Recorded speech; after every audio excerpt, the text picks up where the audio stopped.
Bonjour à tous et bienvenue sur la chaîne. Dans cette vidéo, on voit ensemble comment paramétrer notre DS220+. Même si vous avez un autre modèle, ça va correspondre parce que l'assistant est toujours le même.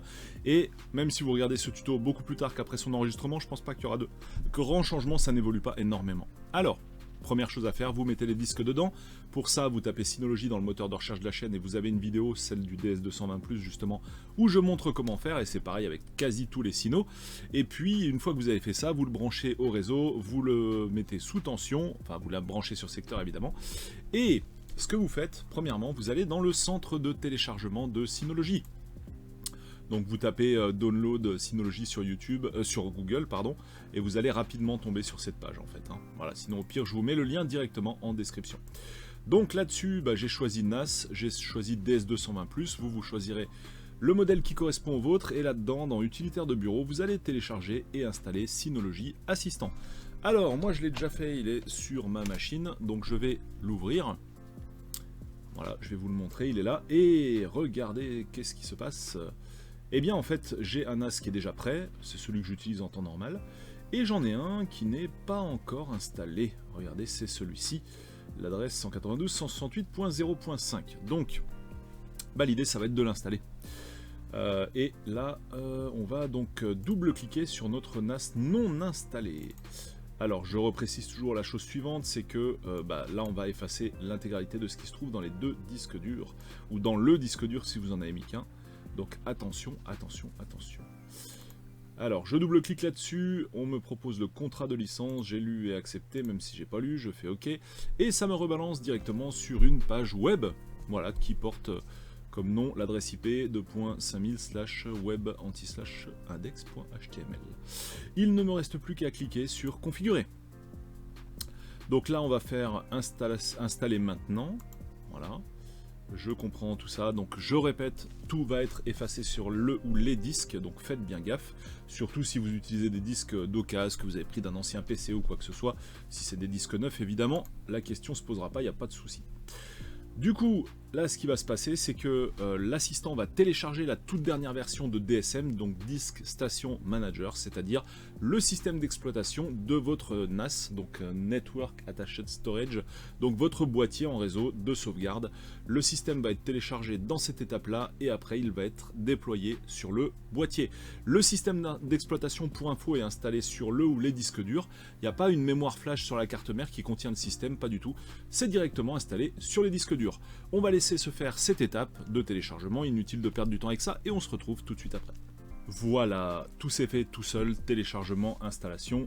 Il n'y a eu aucune action de ma part, donc j'avais pas d'étape à vous montrer. Maintenant, on va cliquer sur le bouton démarrer. Alors c'est là que ça devient intéressant parce qu'il y a tout un ensemble de choses qu'il va falloir renseigner. Je me suis préparé sur ce coup-là, j'ai déjà préparé mes noms d'utilisateurs, mes mots de passe et tout ça, et du coup on va ici venir remplir les cases. Donc nom du serveur, je lui ai choisi ce petit nom là qui va pas beaucoup vous parler. Alors compte administrateur, là c'est intéressant, donc là j'ai choisi un autre nom. Voilà, le compte administrateur, vous ne mettez pas admin, vous ne mettez pas le nom administrateur, vous ne mettez pas le nom administrator par exemple. Tous ces noms-là, vous évitez, vous mettez un truc qui a vraiment rien à voir. Déjà, d'une part, il y a certains noms qui vous seront interdits parce qu'en fait, ils existent déjà à l'intérieur du NAS, mais ils ont juste été désactivés, donc vous ne pourrez pas en créer deux. Et deuxièmement, l'idée, c'est de créer un compte admin qui n'a vraiment un nom qui n'a rien à voir et qui n'est pas basé sur un mot existant. Ça évite les problèmes d'attaque dictionnaire sur votre mot de passe. Donc ça, c'est hyper important. Mettez un nom vraiment complètement aléatoire, mais qui vous parle quand même, mais qui soit pas basé sur un mot existant si possible. Même si là j'ai mis Sino, bon, peu importe. C'est pas la plupart des attaques brute force vont se faire avec les mots clés admin, administrator, etc. Donc ensuite, je lui ai choisi un petit mot de passe. Pour ça, moi, ce que je vous conseille de faire en fait, c'est utiliser un générateur de mots de passe. Alors moi perso, je vais vous montrer ça tout de suite, même si c'est sur l'écran secondaire que vous ne pouvez pas voir pour l'instant. Moi perso j'utilise KeePass, il faudra que je fasse une vidéo d'ailleurs un jour là-dessus parce que c'est assez important. Donc KeePass intègre directement un générateur de mots de passe que je vais vous montrer là. Hop, non, je veux sur l'autre fenêtre s'il te plaît. Donc voilà, vous voyez quand je crée une nouvelle clé par exemple. D'abord on va ouvrir le... Bon bref, là c'est un peu long de vous le montrer donc je vais laisser tomber. Mais dans KeePass, il y a un générateur de mot de passe, ou bien on a également le générateur de mot de passe de Google. Par contre, il faudra bien en faire une copie, quoi, pour le coup. Donc moi, je vais pas mettre ce mot de passe là, je vais en mettre un autre que j'ai collé, que je vais coller. Alors là, c'est pas bon. Hop, on va copier le mot de passe et on va le coller là. Et voilà, le mot de passe est fort. Donc dans le générateur de mot de passe, moi, je lui demande des caractères majuscules, minuscules, des chiffres, des caractères spéciaux, etc. Donc en général, ça vous donne un bon petit truc bien sécurisé. Donc là, je vais faire suivant et on va continuer. Voilà. Alors, ici, on me demande d'enregistrer le mot de passe, je ne veux pas forcément le faire. Installer automatiquement les mises à jour importantes, non. Installer automatiquement les dernières mises à jour, m'avertir lors des mises à jour, et je les installerai manuellement, ça c'est très bien. Comme c'est un NAS qui va servir en entreprise, l'idée c'est qu'il n'y ait pas d'interruption de service aléatoire. Je préfère vraiment que ça se fasse comme ça. Alors ici, on verra ça plus tard dans un autre tuto. Enfin, on verra ça dans un autre tuto. C'est un service qui va permettre d'accéder au NAS à distance. Pour l'instant, on va se limiter à l'installation basique. On va cliquer sur Ignorer. Tapez Synology dans le moteur de recherche de la chaîne et vous trouverez le tuto qui est dédié spécialement à cette partie. Ensuite, on va cliquer ici sur Soumettre. D'ailleurs, je vois qu'on n'a pas bien le choix, j'ai l'impression. Et nous nous retrouvons face à DSM 7.0, la toute nouvelle interface, à l'heure où je suis en train de tourner la vidéo. Donc on nous demande de créer un groupe de stockage et un volume, deux choses différentes. Et je vais vous expliquer tout ça, c'est même expliqué ici sur ce petit dessin qu'on voit là. Le groupe de stockage, c'est comment vos disques vont être assemblés entre eux, pour faire simple. Et le volume, c'est la partition qu'on va mettre à l'intérieur de ce groupe de stockage. Alors, je vais vous expliquer un petit peu rapidement les différences qu'on peut trouver avec certains groupes de stockage. Et il va surtout être question là-dedans de sécurité, vous allez voir ça. Alors, on va cliquer sur démarrer, et puis on va baisser un peu le son du PC qui nous embête. Donc, type de RAID. Alors, on a plusieurs choix possibles. Qu'est-ce qu'on va avoir comme principale différence entre les différents types de RAID ? Là, dans mon exemple, sur ce serveur Synology, donc DS220+, il y a deux disques à l'intérieur, d'accord ? Donc avec deux disques, on peut faire deux choses. Soit on crée un groupe de stockage qui va nous permettre de faire un volume occupant l'ensemble des deux disques, soit on va créer un seul volume, mais qui va être sécurisé. C'est-à-dire que si un des deux disques va tomber en panne, on pourra changer l'un des deux disques et on va perdre aucune donnée. Donc ça, c'est ce qu'on appelle on va faire de la sécurité, quoi, en faisant du mirroring ou bref, en utilisant un des dispositifs de sécurité qui est proposé par le NAS. En général, quand on fait de la sécurité, on va perdre toujours un disque. Alors il y a différents types de sécurité, mais on va faire simple. On va faire simple avec celui-là. De toute façon, j'ai que deux disques, donc je peux pas en perdre plus d'un, sinon j'ai plus de disque du tout. Donc la plupart du temps, voilà, ce que je conseille, c'est la perte d'un disque, qui est quand même déjà assez douloureuse, même sur un 4B. On va perdre un des disques, c'est toujours le nombre de disques moins 1, donc sur un 4B, sur un 4 disques, on va perdre un disque, donc il va nous en rester 3. Donc il va nous rester, on va perdre en gros un quart du volume, il va nous rester les 3 quarts.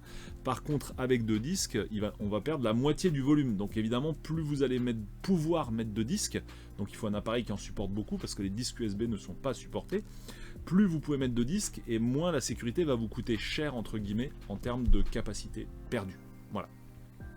Donc concrètement, sur mon 2 disques, j'ai ces deux fameuses possibilités.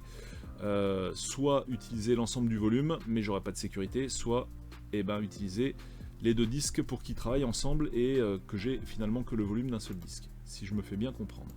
Donc là, SHR, ça va être ce que je vais choisir, c'est le format de partitionnement Synology en fait. Et on vous explique tout de suite ce que je viens de vous dire. Tolérance aux pannes du disque 1. Voilà. Donc il faut au moins avoir deux disques dans le groupe de stockage et on pourra en avoir un des deux qui claque sans perdre aucune donnée, puisque les données seront simultanément copiées sur les deux disques. Donc du coup, s'il y en a un des deux qui claque, on va vous indiquer que votre volume est dégradé, vous allez avoir des alertes quand vous allez vous connecter dans l'interface ou des mails si vous l'avez paramétré. Et là, il ne vous restera plus qu'à changer le disque et puis vous repartirez comme en 14, ça va reconstruire les données manquantes, ça va recloner les données du disque sain vers le disque neuf que vous venez de changer. Alors, autre possibilité, donc en SHR, on ne pourra pas, si j'ai deux fois un disque d'1 Tera, je ne pourrai pas avoir 2 Tera de volume en SHR, ça c'est pas possible. Je crois qu'à une époque c'était possible d'ailleurs, mais ça ne l'est plus. Donc là en RAID 1, pareil, nombre de disques utilisés 1, nombre minimal de disques 2. Alors là, si on fait suivant, si on choisit les 2 disques, voilà, bah là c'est pareil, quoi. On va avoir une sécurité sur un disque, normalement, puisqu'on n'a que 900 Go alors que je devrais avoir 2 Tera. On a le mode de partitionnement basique. Alors attention, tolérance aux pannes 0, c'est-à-dire si j'ai un des 2 disques qui claque, je vais perdre peut-être les données des 2 disques en fait. Et en RAID 0, là je suis sûr que vous allez perdre les données des 2 disques. Donc là pareil, on va avoir un volume de 2 Tera si j'ai 2 fois un disque de 1 Tera. Ça va vous permettre de gagner en rapidité parce que quand vous allez écrire des fichiers, ça va écrire sur les 2 disques en même temps. Du coup, ça va être pas 2 fois plus rapide, mais plus rapide que si on écrivait que sur un disque en même temps ou que si on écrivait la même information sur les 2 disques en mode sécurité. Mais en RAID 0, du coup, on va chercher la performance et par contre, c'est clair que là, je suis certain, si vous perdez un des 2 disques, vous perdez l'ensemble des données présentes sur les 2 disques. Donc, warning. Alors bon, moi, ce que je vais faire en fait, je vais choisir le truc officiel Synology. Si j'ai mis 2 disques dedans, c'était pas pour avoir 2 Tera, mais c'était pour avoir 1 Tera sécurisé. Sachant que ne faites pas totalement confiance à votre RAID, on sait jamais ce qui peut arriver. Une surtension, vous brûlez les 2 disques, ben, vous croyez en sécurité avec votre RAID et en fait vous avez quand même tout perdu. Donc même quand vous avez un RAID, vous répliquez les données ailleurs, soit sur un PC, soit sur un autre Synology, n'importe quoi. N'ayez pas une confiance aveugle en le RAID, ce serait une erreur. Alors ensuite, je vais choisir ça, puis je vais cliquer sur suivant, je sélectionne mes 2 disques et je vais cliquer sur suivant. Alors il y a une petite nouveauté, c'est que quand le disque n'est pas dans la liste de compatibilité, ça vous met un warning. Bon, pas de raison que ça marche pas avec ces disques, même s'ils font pas partie de leur liste, peu importe. Alors ensuite, vérification du disque ou ignorer. Moi je vais ignorer parce que c'est 2 disques neufs. Même si vous utilisez des neufs, si vous voulez être sûr de chez sûr que l'intégrité des disques est ok, faites la vérification, mais ça va être long parce que les disques vont être réécrits octet par octet, enfin vraiment écrits dans leur intégralité, on va dire c'est l'équivalent du formatage complet sous Windows. Et si vous ignorez la vérification, ça va être juste un formatage rapide, donc ça va être rapide, mais l'ensemble des disques n'auront pas été testés. Bon, moi ce que je vous recommande, sur du neuf, vous faites rapide, à moins que ce soit des données ultra méga sensibles, etc. Enfin stratégiques, on va dire.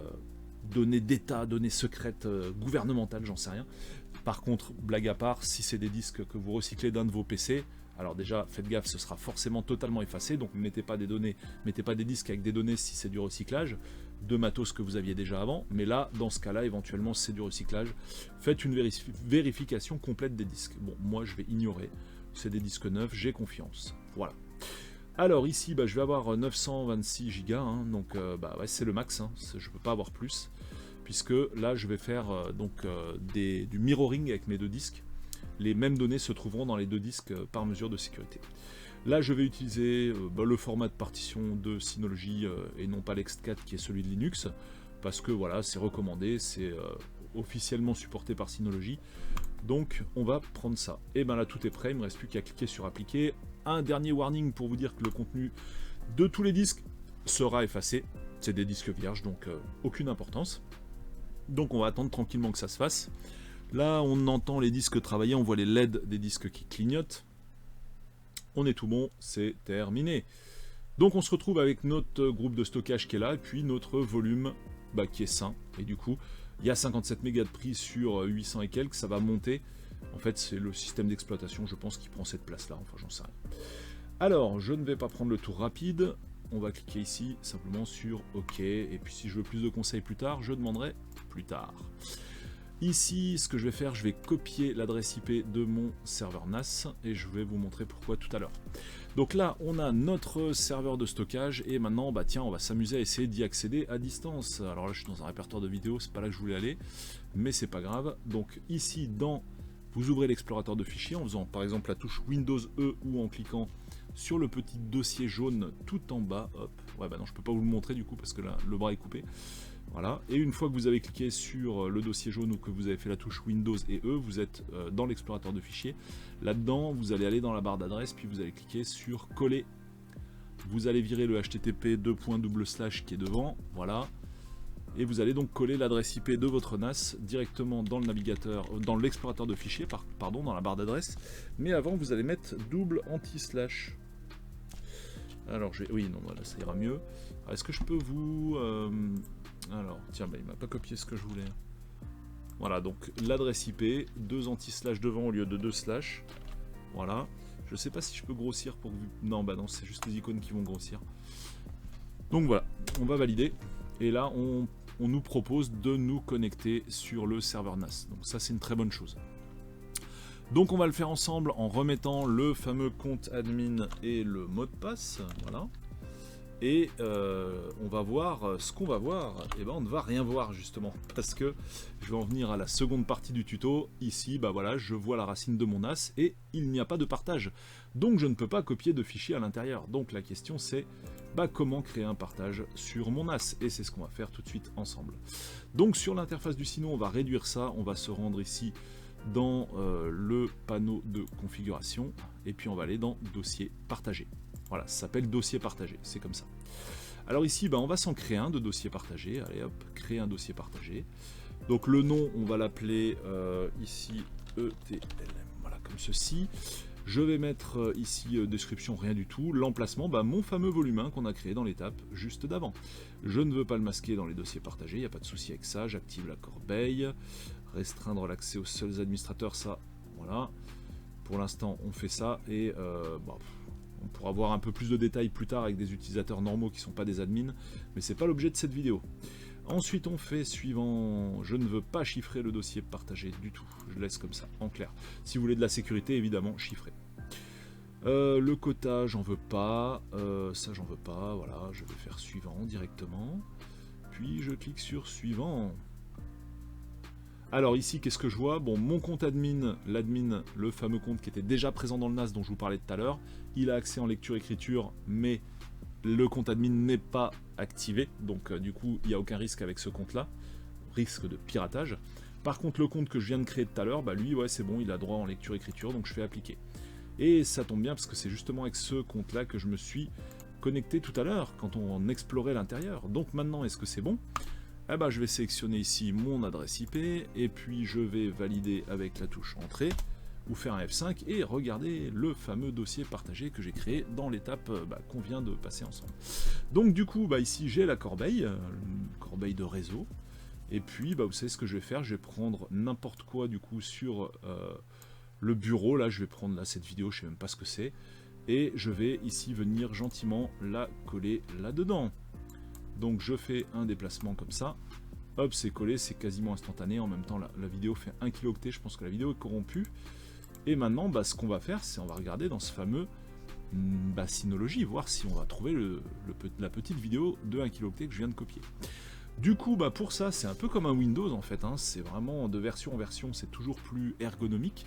Et on s'approche toujours plus d'un système d'exploitation. Regardez ici, si je fais un petit F11 sur mon clavier, que je l'ai en plein écran, on a presque l'impression d'être sur une espèce de Windows ou de macOS, c'est ultra propre en fait, hein, vous voyez. Et donc là, bah, on va ouvrir FileStation, qui est l'équivalent, un clic aurait suffi d'ailleurs, qui est l'équivalent de l'explorateur de fichiers de Windows, hein, tout simplement. Et quand je vais dans mon dossier ETLM, eh ben, je vois effectivement ma vidéo, que voici, que voilà, le fichier est là. 160 kilo-octets, c'était pas un octet, je vous ai dit des bêtises tout à l'heure.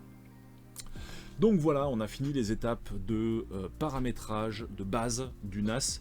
Après, il y a plein d'autres trucs à faire, notamment pour blinder la sécurité, utiliser l'assistant de sécurité, etc., etc. Il y a plein d'applications aussi que vous pouvez utiliser qui feront l'objet de vidéos séparées. Hein, mais là, le but du jeu, c'était vous avez reçu votre NAS, vous voulez le mettre en service tout de suite, rapidement avoir votre dossier partagé dans lequel vous allez mettre ce qui vous intéresse, vos fichiers, vos dossiers, machin, pouvoir y accéder depuis Windows. Bah, on a vu l'ensemble de ces étapes en vidéo dans ce tutoriel. Merci de m'avoir suivi jusque-là, c'est cool. N'hésitez pas à dire ce que vous pensez de la vidéo. Si vous avez des choses à rajouter sur des choses qui n'ont peut-être pas été dites dans cette vidéo, les commentaires sont là pour ça. En attendant, je vous retrouve soit sur cette chaîne de tutos pour d'autres tutos, Synology, Windows, macOS, tout ce que vous voulez, et également sur ma chaîne de jeux vidéo rétro Polo, que je vous mets en description pour voir des petits games des années 80-90 et des consoles, c'est rigolo, il y a plein de trucs sur cette chaîne, ou bien également sur ma chaîne de test matos, super matos, tout est en description. Merci de partager un max cette vidéo, de mettre un pouce bleu, un commentaire, ce que vous voulez, histoire de phagocyter l'algorithme de YouTube et de faire mieux remonter la vidéo, car si elle vous a aidé, vous, faites en sorte à ce qu'elle puisse aider d'autres personnes que vous en favorisant son référencement. Ciao à tous, merci encore de m'avoir suivi, bye.